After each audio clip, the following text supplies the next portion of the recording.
தமிழ்ச்சோலை பார்வையாளர்களுக்கு வணக்கம். இந்த காணொளியில் நம்ம என்ன பார்க்க போகிறோம் அப்படின்னா, பெரியார் பல்கலைக்கழகத்திற்கு உட்பட்ட கல்லூரிகளில் முதுகலை தமிழ் இலக்கியம் படிக்கக்கூடிய மாணவர்களுக்கு 4th செமஸ்டரில் இருக்கக்கூடிய இலக்கிய திறனாய்வும் கொள்கைகளும் என்ற பேப்பருங்க இந்த தலைப்பு. அதில் இருக்கக்கூடிய பாடத்தை தான் நம்ம பார்க்க போகிறோம். இதில் பார்த்தீங்கன்னா அலகு 4 யூனிட் 4 இதில் என்ன கொடுத்துருக்காங்க அப்படின்னா, திறனாய்வு வகைகள்னு கொடுத்துருக்காங்க. படைப்பு வழி திறனாய்வு, மரபு வழி திறனாய்வு, விதிமுறை திறனாய்வு, முறையியல் முறை அல்லது அழகியல் திறனாய்வு, விளக்க முறை திறனாய்வு, வரலாற்று முறை திறனாய்வு, வாழ்க்கை வரலாற்று வழி திறனாய்வு, ஒப்பீட்டு முறை திறனாய்வு, இதெல்லாம் கொடுத்துருக்காங்க. யூனிட் 4ல் திறனாய்வு வகைகள் அப்படிங்கிறதுல கொடுத்துருக்காங்க. அதில் நம்ம என்ன பண்ண போகிறோம் அப்படின்னா, இந்த யூனிட்டில் இருக்கக்கூடிய இந்த திறனாய்வு வகைகளை ஒவ்வொரு திறனாய்வுக்கும் ஒரு காணொளிங்க போட போகிறோம். கண்டிப்பாக இது தேர்வு எழுதக்கூடிய மாணவர்களுக்கும் சரி, இல்லை பிஜிடிஆர்பி, யூஜிடிஆர்பி, கல்லூரி டிஆர்பி எந்த தேர்வு எழுதுகிறவங்களுக்கும் இந்த பாடம் மிக இன்றியமையாத பாடம். இது நம்ம திறனாய்வு கலை தீசு நடராசன் ஐயா எழுதிய திறனாய்வு கலை என்ற நூல் தான் இதுக்கு பாடநூலாக கொடுத்துருக்காங்க. அதில் இருக்கக்கூடிய செய்தி தான் இப்போ நம்ம பார்க்க போகிறோம். பார்க்கலாம் என்னன்ட்டுங்க. திறனாய்வு வகைகள் இப்போ நம்ம ஏற்கனவே வாசித்தோம் இல்லைங்களா, நிறைய திறனாய்வு வகைகள் இருக்குது. சரி, இந்த திறனாய்வுனா என்ன, இலக்கிய திறனாய்வுனா என்ன அப்படின்னா, இப்போ இந்த கலை இலக்கியங்களை அது கலை இலக்கியங்கள் அப்படின்னு சொன்னால் நிறைய மாதிரியான இலக்கியங்கள் இருக்குது நமக்கு. அந்த எந்த மாதிரியான இலக்கியங்களாக இருந்தாலும் சரி, அந்த கலை இலக்கியங்களை மதிப்பீடு செய்யக்கூடிய அடிப்படையான ஒரு செயல்பாட்டை தான் நம்ம என்ன சொல்கிறோன்னா திறனாய்வுன்னு சொல்கிறோம். திறனாய்வுனா என்ன அப்படின்னா, கலை இலக்கியங்களை மதிப்பீடு செய்யணும். இதில் இருக்கிறது எந்த வகையில் சரியா தவறா, எப்படி கொடுத்துருக்கலாம், என்ன ஏது அப்படின்னு ஒரு விமர்சனம் பண்ணுறோம் இல்லைங்களா. அந்த மதிப்பீடு செய்யக்கூடிய செயல்பாடு, அந்த செயல்பாடு எப்படி இருக்கும்னா அறிவு அடிப்படையிலான செயல்பாடாக இருக்கணும். உணர்வு அடிப்படையிலானதாக இருக்கக்கூடாது. அறிவு அடிப்படையிலான ஒரு செயல்பாடு. அதை தான் நம்ம என்ன சொல்கிறோம்னா திறனாய்வு அப்படின்னு சொல்கிறோம். சரி, இந்த திறனாய்வு என்னென்ன பணிகளெல்லாம் செய்யுது அப்படின்னு நம்ம சொல்கிறோம். ஓகே, இது கலை இலக்கியங்களை மதிப்பீடு செய்யக்கூடிய ஒரு அறிவு அடிப்படையிலான செயல்பாடு தான் திறனாய்வுன்னு சொல்லிட்டோம். அந்த திறனாய்வு என்னென்ன பணிகளையெல்லாம் நமக்கு செய்கிறது அப்படின்னா அதை இங்கே கொடுத்துருக்காங்க. பார்த்தோம் அப்படின்னா, அந்த ஒரு இலக்கியத்தை எடுத்துக்கிட்டால் அந்த இலக்கியத்தினுடைய பண்பு இனம் காட்டுறது இதுதான் அப்படின்னு. அடுத்தது இது எப்படி பண்ணியிருக்காங்கன்னு அந்த படைப்பாக்க முறையை நுணுக்கமான முறையில் பார்க்கறது. அடுத்தது அந்த படைப்பில் தனித்துவங்கள் அந்த இலக்கியத்தை விட இதில் என்ன ஒரு தனித்துவம் இருக்குது அப்படிங்கிற அந்த கூறுகளை அடையாளப்படுத்துறது. இந்த மாதிரியான விஷயங்களை, இந்த பணிகளை இந்த திறனாய்வு செய்யுது. ஸோ இந்த திறனாய்வு செஞ்சால் இந்த இலக்கியத்தில் இந்தந்த விஷயங்களெல்லாம் நம்ம தெளிவாக தெரிஞ்சுக்க முடியும் அப்படிங்கிறது தான். சரிங்க, நம்ம இதில் பார்த்தோம் அப்படின்னா, தற்போது மேற்கத்திய திறனாய்வு முறைகளே பெரிதும் தமிழில் பின்பற்றப்படுகின்றன. திறனாய்வு மேற்கத்திய முறையில் என்னென்னலாம் இந்த ரிசர்ச் திறனாய்வு இருக்கோ அதை தான் இப்போ தமிழ்லையும் நம்ம பின்பற்றுறோம். அதில் 6 வகையான திறனாய்வு முறைகள் பெரிதும் செல்வாக்கு பெற்று இருக்கிறது. இதில் தான் நம்ம தீசு நடராசன் ஐயா அவர்கள் அவருடைய திறனாய்வு கலை அப்படிங்கிற நூலில் இதெல்லாம் நமக்கு சொல்லியிருக்கிறாரு. அதில் முதலாவதாக இருக்கக்கூடியது படைப்பு வழி திறனாய்வு. இது நமக்கு பாடத்தில் இருக்குது, சிலபஸில் கொடுத்துருக்காங்க. ஸோ இந்த படைப்பு வழி திறனாய்வு அப்படின்னா என்ன விஷயம் சொல்லியிருக்காங்கன்னு நம்ம பாயிண்ட்டாக பார்க்குறோம். இதில் தேர்வு எழுதக்கூடிய மாணவர்களுக்கு, கல்லூரி மாணவர்களுக்கு இந்த பாயிண்ட்டாக நீங்கள் இந்த படைப்பு வழி திறனாய்வுன்னு எடுத்துக்கிட்டோம் அப்படின்னா இதில் ஒரு 6-7 பாயிண்ட் நீங்கள் என்னன்ட்டு இன்றியமையாத பாயிண்ட்லாம் நீங்கள் எழுதிட்டீங்க அப்படின்னா நம்ம நல்ல மதிப்பெண் பெற்றுவிடலாம். சரி, இப்போ இதில் என்னன்னு பார்க்கலாம். படைப்பு வழி திறனாய்வு அப்படிங்கிறது அப்படின்னா, இந்த படைப்பு வழி திறனாய்வு அப்படிங்கிறது இலக்கியத்திலிருந்து இலக்கணத்திற்கு செல்கிறது. இலக்கியத்திலிருந்து இலக்கணத்துக்கு போகிறது. பொது விதிகளையோ வரையறையோ கொண்டு அதன் மூலமாக இலக்கியத்தில் பார்ப்பதில் இருக்கக்கூடிய குறைபாடுகளை மனசில் வச்சு அதை தவிர்க்கும் நோக்கில் அப்படின்னு இது மிக நீண்ட ஒரு வாக்கியமாக இருக்குது. இதை நம்ம சுருக்கமாக சொல்லலாம். ஒன்றும் இல்லை, இந்த படைப்பு வழி திறனாய்வு அப்படிங்கிறது ஒரு திறனாய்வுக்குன்னு ஒரு பொது விதி இருக்கும், ஒரு பொது ஃபார்முலா இருக்கும் இல்லையா. அந்த பொது விதிகளையோ வரையறைகளையோ வச்சுக்கிட்டு அதை கோட் பண்ணிக்கிட்டு, இப்போ ஒரு படைப்பு வழி திறனாய்வுன்னு ஒரு 10 பாயிண்ட் வச்சுக்கிறது, இதுக்குன்னு ஒரு பொது விதி வச்சுக்கிறது, இதுக்குன்னு ஒரு வரையறை வச்சுக்கிறது. சரி, அப்போ அந்த பொது விதியையோ வரையறையோ வச்சுட்டு அதன் வழியாக ஒரு இலக்கியத்தை எடுத்துக்கிறது. இப்போ நம்ம ஒரு குறுந்தொகையோ இல்லை ஒரு நற்றினையோ இல்லை ஏதாவது ஒரு நாவலோ ஒரு ஒரு சிறுகதையோ எடுத்துக்கிறோன்னு வச்சுக்கோங்களேன். அதுக்குன்னு ஒரு பொது விதி வரையறை வச்சுக்கிட்டு அது வழியாக அந்த இலக்கியத்தில் பார்ப்பதில் உள்ள குறைபாடுகளை மனசில் வச்சுக்கிட்டு அதை தவிர்க்கணுங்கிறது தான் நோக்கம். ஒரு பொது விதியை எடுத்துக்கிட்டு அதன் மூலமாக இலக்கியத்தில் ஒரு குறைபாடை பார்த்துக்கிட்டு இருக்கோம் இல்லையா, அதை தவிர்க்கணும். அதை தவிர்க்கக்கூடிய நோக்கத்தில் என்ன பண்ணுறாங்கன்னா இந்த படைப்பு வழித்திறனாய்வை கொண்டாடுறாங்க.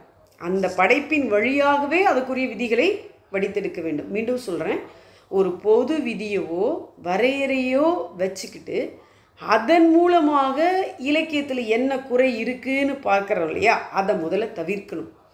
அதை தவிர்க்கணும்னா என்ன பண்ணணும்னா அந்த படைப்பின் வழியாகவே அதுக்கான விதிகளை எடுத்துக்கணும். இதுதான் படைப்பு வழித்திறனாய்வு. நீங்கள் ஒவ்வொரு நூலும் ஒவ்வொரு மாதிரி இருக்குது.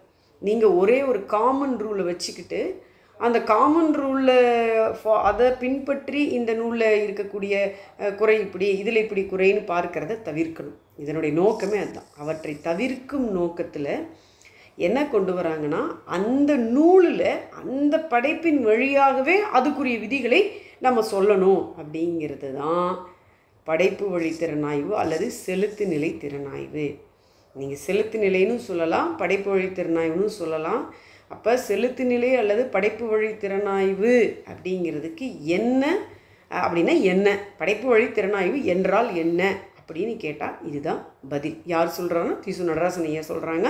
மீண்டும் சொல்கிறேன் பாருங்கள், ஒரு பொது விதியையோ பொதுவான ஒரு வரையறையை வச்சுக்கிட்டு அதன் வழியாக இலக்கியத்தில் ஒரு குறையை பார்க்குறத முதல்ல தவிர்க்கணும். அதை தவிர்க்கணும்னா அந்த படைப்பின் வழியாகவே அதுக்குரிய விதிகளை நம்ம தேர்ந்தெடுக்கணும். பொதுவாக விதியை வச்சுக்கிட்டு ஒரு படைப்பை பார்க்குறதுக்கும் அந்த படைப்பின் வழியாகவே விதிகளை தேர்ந்தெடுத்து சொல்கிறதுக்கும் பேர் தான் படைப்பு வழி திறனாய்வு.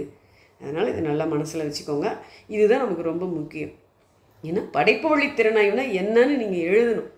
அந்த பாயிண்ட் ரொம்ப நமக்கு முக்கியம். அதுக்கப்புறம் அதுக்குள்ளே விரிவெல்லாம் பார்க்கறது வேறு. ஸோ படைப்பு வழி திறனாய்வு என்றால் என்னன்னா இதுதான். சரிங்க, இப்போ அடுத்தது என்ன அப்படின்னா அடுத்த பாயிண்ட் பாருங்கள். வரையறைகள் நமக்கு தெரியல, அதுக்குன்னு ஒரு இதுதான் இப்படி தான் இருக்கணும். இப்போ ஒரு வீடு கட்டுறோம் அப்படின்னா அந்த வீட்டில் நம்ம முன்னாடி இப்படி ஒரு போர்ட்டிக்கோ இருக்கணும், இந்த மூலையில் சமையல் அறை இருக்கணும், இங்கே வந்து படுக்கை அறை இருக்கணும், இப்படிலாம் ஒரு வரையறை வச்சுருக்கோம். அந்த மாதிரி வரையறையை வச்சுக்கிட்டு ஒன்று உயர்ந்தது மற்றது தாழ்ந்தது அப்படின்னு நம்ம தீர்வு சொல்கிறோம் பார்த்தீங்களா, அந்த தீர்வு முறையிலிருந்து இது மாறுபடுது. அதுதான் ஏற்கனவே சொன்னோம். பொதுவாக விதியை வச்சுக்கிட்டு நீங்கள் ஒரு நூலில் இருக்கிற குறைய பார்க்கறத விட அந்த நூலை எடுத்துக்கிட்டு அந்த நூல் வழியாகவே விதிகளை நீங்கள் உருவாக்குறது, அதுக்கு பேர் தான் படைப்பு வழி திறனாய்வு. இது நல்லா நீங்கள் மனசில் வச்சுக்கணும். இது ரொம்ப அந்த பாயிண்ட் தான் நமக்கு ரொம்ப முக்கியம். ஸோ இதில் பாருங்கள், பொது முடிவுகளுக்கும் பொதுவான விதிகளுக்கும் உள்ள அளவுகோல்களை இந்த திறனாய்வு புறக்கணிக்கிற இந்த திறனாய்வு. பொது முடிவுகளுக்கும் பொதுவான விதிகளுக்கும் உள்ள அளவுகோல்களை இந்த திறனாய்வு புறக்கணிக்கிறது. ஒன்று. சரி, அடுத்து குறிப்பிட்ட கலைக்குரிய விதிமுறைகளை அந்த கலைஞர்களின் வழிமுறைகளில் இருந்தே பார்க்க வேண்டும். மீண்டும் மீண்டும் அதை தான் சொல்கிறாங்க. நீங்கள் பொதுவாக ஒரு அளவுகோலை வச்சுக்கிட்டு ஒரு இலக்கியத்தை பார்க்காதீங்க. சரிங்களா? அந்த குறிப்பிட்ட நீங்கள் எந்த இலக்கியத்தை எடுத்து திறனாய்வு பண்ணுறீங்களோ அந்த கலைக்குரிய விதிமுறைகளை அந்தந்த கலைஞர்களின் வழிமுறைகளிலிருந்தே பார்க்க வேண்டும் அப்படிங்கிறது இதில் வந்து சொல்கிறாங்க. அடுத்தது ஒன்றன் வரையறையை அல்லது ஒரு கலைஞனின் வழிமுறையை வேறொரு படைப்பிலோ வேறொரு கலைஞனிடமோ பொருத்தி பார்க்க கூடாது. இது முக்கியம். நீங்கள் பொது ஒரு வரையறை வச்சுக்கிட்டு அல்லது ஒரு கலைஞன் ஒரு வழிமுறை, ஒரு பெரிய ஒரு லிஜெண்ட் ஒரு கலைஞன் இருக்குது, அவர் ஒரு கொள்கைகள் சொல்லியிருப்பார், வழிமுறை சொல்லியிருப்பார், பொதுவாக காமனாக ஒரு வரையறை இருக்கும். அதை எடுத்துக்கிட்டு இன்னொரு படைப்பிலையோ இல்லை இன்னொரு கலைஞனிடமோ அதை நீங்கள் பொருத்தி பார்க்க கூடாதுன்னு இது வற்புறுத்துது. இப்போ கல்கி அவர் ஒரு படைப்பாளி, அவருடைய வழிமுறை ஒன்று இருக்கும். நீங்கள் அதை எடுத்துக்கிட்டு இப்போ ஜெயகாந்தன் சார் எழுதியிருக்கிறாருன்னா அந்த வழிமுறையோட அந்த வரையறையோடு நீங்கள் என்ன பண்ணி பார்க்கக்கூடாதுன்னா பொருத்தி பார்க்கக்கூடாதுன்னு இது வற்புறுத்துது. அதுதான் இந்த பாயிண்ட் ரொம்ப முக்கியம். ஒன்றன் வரையறையை அல்லது ஒரு கலைஞனின் வழிமுறையை வேறொரு படைப்பிலோ வேறொரு கலைஞனிடமோ நீங்கள் பொருத்தி பார்க்கக்கூடாது வற்புறுத்துது. நீங்கள் படைப்பு வழி திறனாய்வுனா முக்கியமாக படைப்பு வழி திறனாய்வுனா என்ன, அடுத்து இந்த 2-3 பாயிண்ட்டை இந்த வந்து பாயிண்ட்டாக நீங்கள் படித்து நான் சொல்கிறபடி எழுதுனீங்கன்னா ஓகே. இது நீங்கள் பெரிய பேராகிராஃபாக இருக்கும். அப்போ நமக்கு என்ன ஆகும் அப்படின்னா ஒரே குழப்பமாக இருக்குது. நான் மாணவர்களுக்கு சொல்கிறேன். அப்போ அவங்களுக்கு என்ன ஆகும் அப்படின்னா, ஏன்னா மாணவர்கள் முதுகலை படிக்கிறவங்க இப்போ தான் சின்ன பிள்ளைங்க இப்போ தான் வராங்க, அவங்க திறனாய்வுங்கிறதுல அவங்க இப்போ தான் பார்க்குறாங்க. அவங்களுக்கு இது வந்து குழப்பமாக இருக்கும். டிஆர்பி படிக்கிறவங்களுடைய பார்வை மனநிலை வேறு, மாணவர்களுக்கானது வேறு. நான் மாணவர்களுக்காக அதை சொல்லிக்கிட்டு இருக்கேன். ஸோ அடுத்தது பார்த்தீங்க அப்படின்னா இது பாருங்கள், படைப்புகளையும் படைப்பாளிகளையும் அவரவரின் வழிமுறைகளை ஒட்டியே பேச வேண்டும் என்று கூறுகிற பொழுது இவர்களுக்கிடையே வேறுபாடுகள் இருக்கின்றன என்று சுட்டி காட்டுகிறது.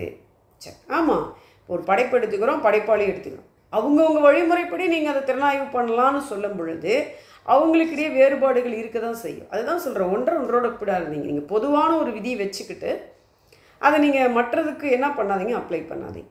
அந்த நூலில் இருந்தே அதுதான் இங்கே நம்ம மேலே சொன்னோம். இந்த பொது விதிகளையோ வரையறைகளையோ கொண்டு அவற்றின் வழியாக இலக்கியத்தை பார்ப்பதில் உள்ள குறைபாடுகளை மனசில் வச்சுக்கிட்டு இதை தவிர்க்கணும் முதல். அதனால் அந்தந்த படைப்பின் வழியாக அதற்குரிய விதிகளை நீங்கள் என்ன பண்ணணும்னா வடித்தெடுக்க வேண்டும். இதுதான் படைப்பு வழி திறனாய்வு. இந்த பாயிண்ட்டு நீங்கள் எப்போ மனதில் தெளிவுபடுத்துகிறீங்களோ அடுத்தடுத்த பாயிண்ட் உங்களுக்கு எப்படி இருக்கணும்னா ஈஸியாக இருக்கும். அது முடியல அப்படின்னா மற்றதெல்லாம் உங்களுக்கு தெரியாமல் போயிடும். சரி, இது இங்கே சொல்கிறது. அடுத்தது பார்த்திங்கன்னா இதில் இலக்கியத்தின் வளர்நிலையையும் தனித்தன்மைகளையும் இந்த செலுத்து நிலை திறனாய்வு கவனத்தில் கொள்கிறது. இது ஒரு பாயிண்ட். இலக்கியத்தினுடைய வளர்நிலையையும் தனித்தன்மையையும் செலுத்து நிலை திறனாய்வுனாலும் படைப்பு வழி திறனாய்வுனாலும் ஒன்று தான். சரிங்களா? அதை நீங்கள் நினைவில் வச்சுக்கணும். இதில் குழப்பிடக்கூடாது. அவங்க வினா கேட்கும் பொழுது செலுத்து நிலை திறனாய்வு இங்கேயே கொடுத்துட்டாங்க, செலுத்து நிலை அல்லது படைப்பு வழி திறனாய்வு அப்படிங்களா? சரி, அதனால் அதை நினைவில் வச்சுக்கோங்க. அடுத்து பாருங்கள், இலக்கியத்தின் வளர்நிலையையும் தனித்தன்மைகளையும் இந்த செலுத்து நிலை திறனாய்வு கவனத்தில் கொள்கிறது. விதிமுறைகளையும் வரையறைகளையும் இந்த செலுத்து நிலை திறனாய்வு கவனத்தில் கொள்கிறது. ரெண்டு ஒன்று தான். மேலே என்ன சொல்கிறாங்க, இலக்கியத்தின் வளர்நிலை தனித்தன்மையும் இது கவனத்தில் வச்சுக்குது. அடுத்தது விதிமுறைகளையும் வரையறைகளையும் இது கவனத்தில் வச்சுக்குது. இதை நம்ம என்ன பண்ணுறோம், எடுத்துகிறோம். இவ்வளவு தான் நம்ம அதாவது படைப்பு வழி திறனாய்வு அல்லது செலுத்து வழி திறனாய்வு, செலுத்து நிலை திறனாய்வு அப்படிங்கிறதுல ஒரு 5 பாயிண்ட் நான் இப்போ எப்படி எங்கெங்கெல்லாம் குறிச்சிருக்கணும் அந்த பாயிண்ட்டை மட்டும் நீங்கள் பரீட்சையில் இதை தெளிவாக எழுதிட்டீங்க அப்படின்னா நமக்கு இந்த படைப்பு வழி திறனாய்வு முடிந்தது.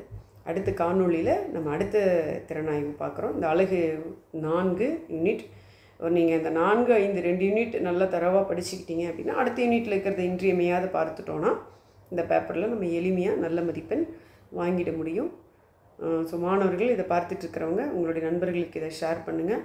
அடுத்த காணொளி விரைவாக இப்போ உடனே நம்ம போட்டுருவோம். அதையும் நீங்கள் பாருங்கள். கண்டிப்பாக இந்த தேர்வில் நீங்கள் வெற்றி அடைந்துடலாம். ஏன்னா திங்கட்கிழமை இந்த தேர்வு இருக்குது இல்லையா, நடக்குது இல்லையா, அதில் கண்டிப்பாக நம்ம வெற்றி அடையலாம். தொடர்ந்து நீங்கள் நம்ம தமிழ்ச்சோலையை பார்த்துட்டு வாங்க. தொடர்ந்து நம்ம தமிழ்ச்சோலைக்கு பேராதரவு கொடுத்து கொண்டு வரக்கூடிய நண்பர்கள் அனைவருக்கும் மனமார்ந்த நன்றி. வணக்கம்.